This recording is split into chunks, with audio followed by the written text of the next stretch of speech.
Assalamualaikum warahmatullahi wabarakatuh. Selamat pagi Prof. Edi dan teman-teman semua. Kami dari kelompok 10 akan menjelaskan terkait regioselektivitas. Kelompok 10 sendiri terdiri dari saya, Ridho Prasetyo, NIM 017. Kemudian ada rekan saya, Nelly Fitri Buru Tambu Bolon, NIM 001. Kemudian ada Nunung Kusmiati, NIM 008. Kemudian ada Veronica Anggita Putri, NIM 016. Untuk pemateri pertama, monggo dari Saudara Nelly untuk memaparkan materinya. Terima kasih Saudara Ridho.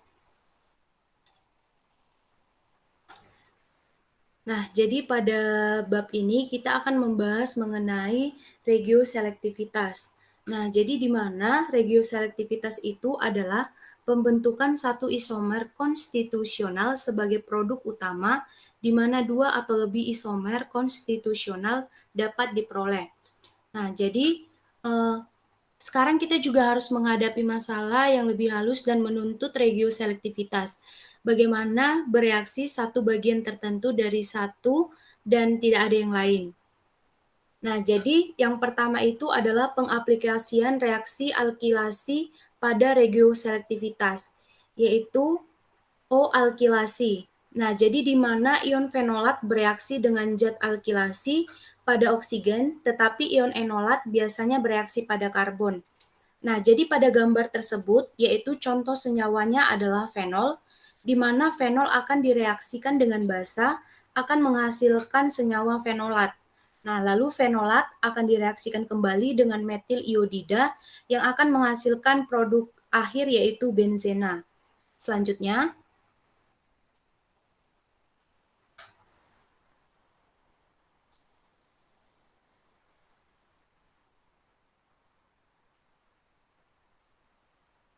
nah, untuk reaksi yang kedua yaitu C-alkilasi. Nah, jadi pada gambar tersebut yaitu menggunakan senyawa enol. Nah, di mana senyawa enol direaksikan dengan basa menghasilkan senyawa enolat. Nah, lalu senyawa enolat juga direaksikan dengan metil iodida akan menghasilkan produk pada gambar tersebut. Nah, jadi regioselektivitas dapat diubah, tetapi hasil alami adalah yang paling membantu. Jadi pada bab ini kita akan membahas dua masalah, di mana kedua kemungkinan, yang pertama, bagaimana kita mengalkilasi satu sisi keton yang tidak simetris, dan yang kedua yaitu bagaimana kita mengontrol adisi nukleofil pada senyawa karbonil tidak jenuh. Next.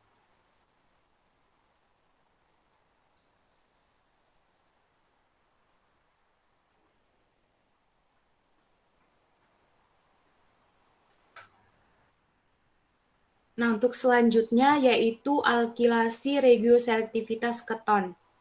Jadi dimungkinkan menggunakan strategi untuk mensintesis salah satu molekul target dengan alkilasi. Misalnya keton, yaitu targetnya dibuat dengan benzilasi keton. Jadi kita tidak dapat memilih benzilat, namun kita akan membuat benzilat dengan alkilasi, maka sintesis akan tercapai. Nah, pada gambar tersebut yaitu di mana suatu senyawa sebelumnya, Fer.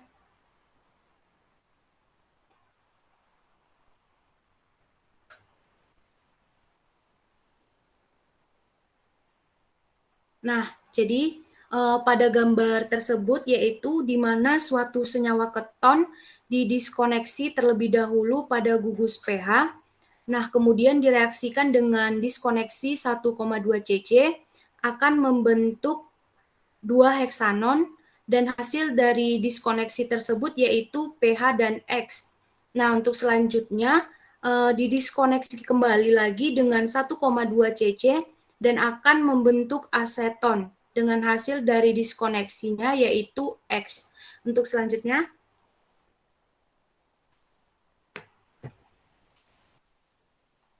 nah, jadi pada proses ini akan membutuhkan gugus pengaktif untuk alkilasi dan gugus pengaktif yang sama juga digunakan untuk kedua alkilasi. Nah, pada gambar tersebut yaitu terdapat sintesis aseton untuk menghasilkan etil asetoasetat. Nah, untuk selanjutnya akan dijelaskan Saudari Nunu.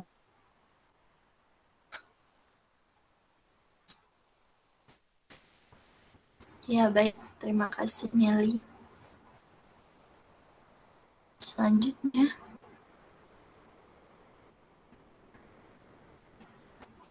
Selanjutnya, masalah regioselektivitas itu akan menghilang dalam alkilasi ester, karena ester hanya dapat teranalisis pada satu sisi. Oleh karena itu, jika kita menyelesaikan semua alkilasi kita sebelum membuat keton, kita bisa mulai dari malonat dan membuat keton yang tidak simetris. Nah, ini berarti memutuskan keton terlebih dahulu dengan proses 1,1 cc. Selanjutnya, Fer.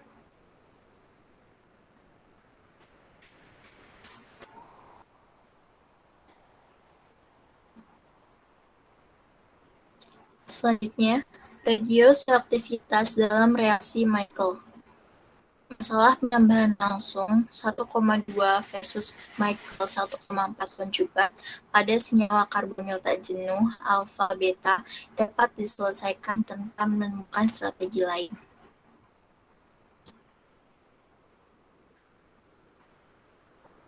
Selanjutnya,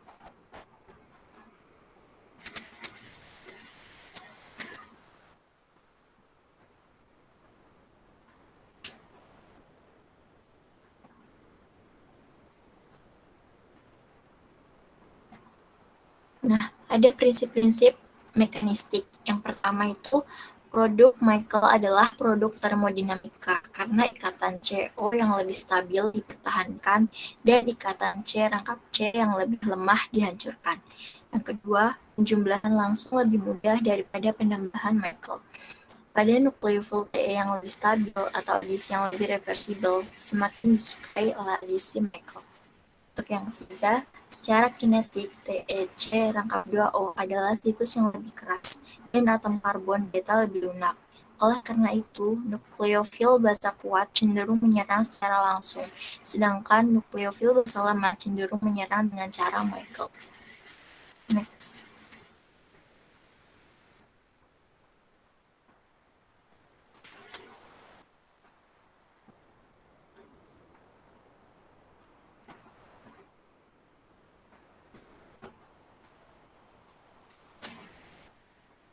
Di antara akseptor Michael, adisi langsung itu kemungkinan besar dengan aldehida tak jenuh dan klorida asam, sedangkan adisi Michael itu kemungkinan besar dengan keton atau ester.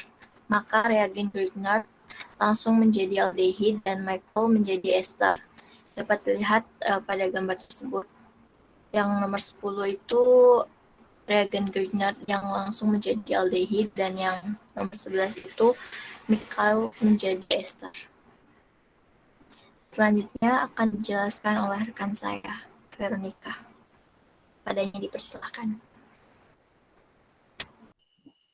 Baik, terima kasih Saudari Nunung. Nah, selanjutnya itu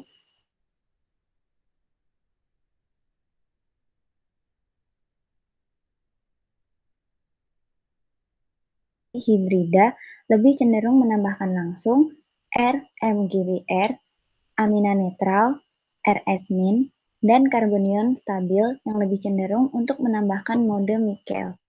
Nah, salah satu contoh yang berguna adalah kontrol atas reduksi aldehida, keton, dan ester pada pilihan agen pereduksi.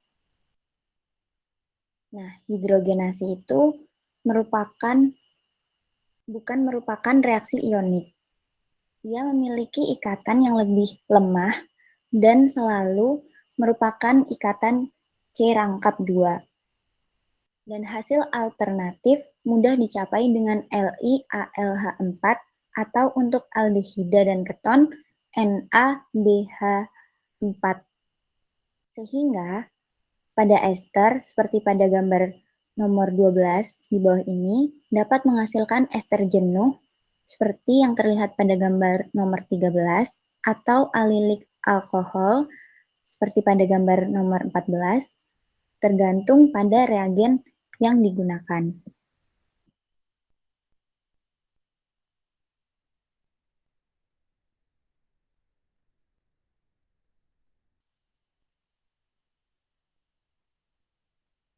Nah, selanjutnya itu contohnya itu adalah alkohol.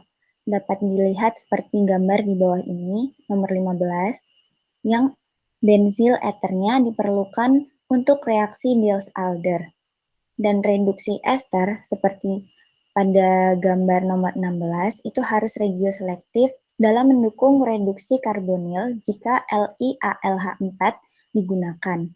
Dalam prakteknya 87% dari alkohol dapat diisolasi.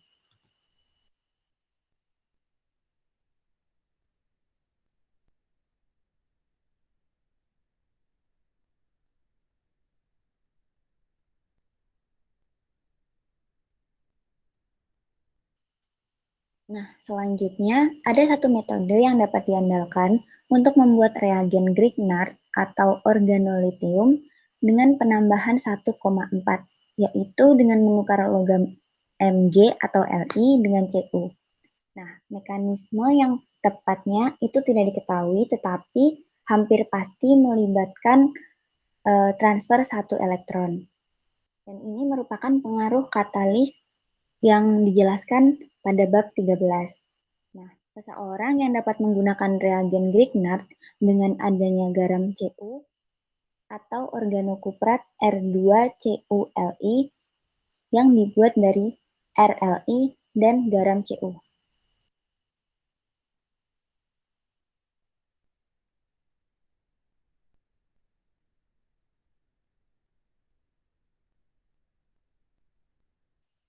Nah, maka dari itu, gamma delta keton tak jenuh, seperti pada gambar nomor 17 di bawah ini, dapat diputuskan pada titik cabang di mana cincin dan rantai bergabung untuk menghasilkan bahan awal sikloheksenon dan vinil karbanion. Nah, pada gambar yang paling bawah ini, nomor 18, itu merupakan sintesis yang telah dilakukan dengan vinil kuprat. Selanjutnya akan disampaikan oleh Saudara Ridho Prasetyo.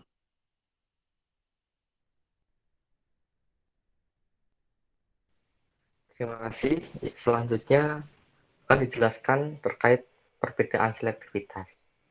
Seperti telah diketahui, menurut BM Trost,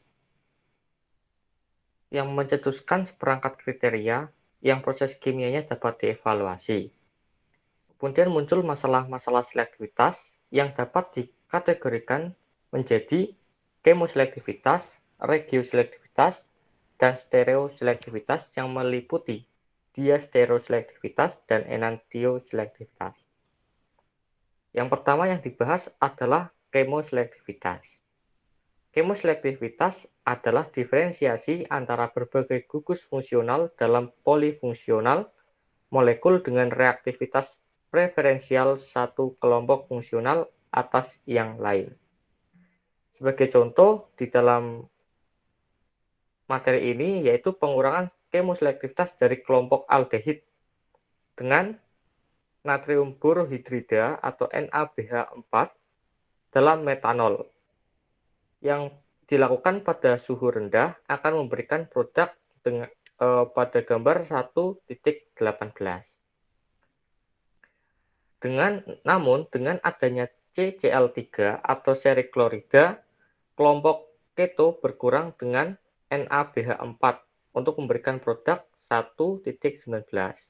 Nah, berdasarkan reaksinya bisa dilihat sendiri di dalam slide, terdapat perbedaan di mana yang atas itu dia menggunakan NaBH4 dengan metanol pada suhu rendah, itu menyerang gugus O pada sebelah kiri. Sedangkan dengan adanya kerik klorida, dia akan menyerang gugus O pada sebelah kanan. Selanjutnya,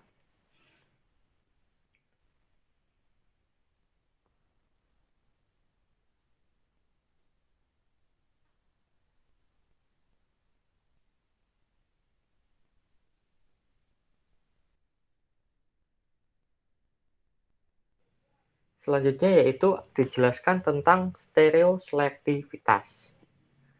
atau biasa disebut dengan stereoisomerisme.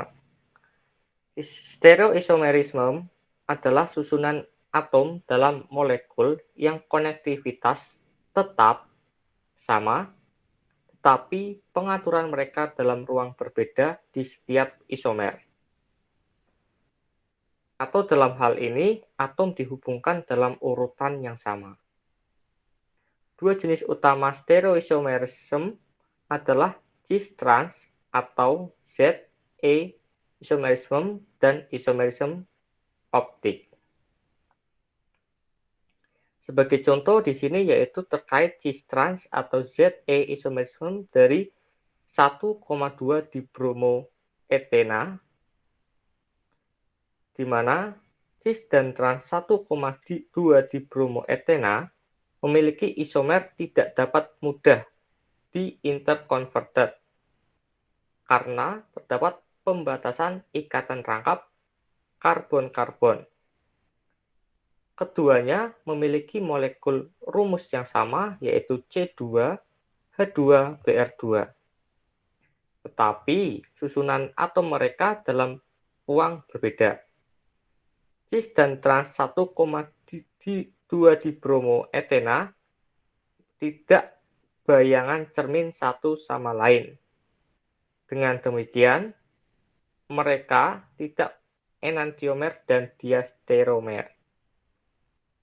Sebagai contoh, pada bawah itu yang sebelah kiri adalah cis 1,2 dibromoetena, di mana bisa dilihat yaitu pada posisi Br itu menunjukkan posisi cis. Sedangkan sebelah kanan adalah trans 1, dibromoetena. Dikatakan trans karena posisi Br saling berseberangan. Selanjutnya,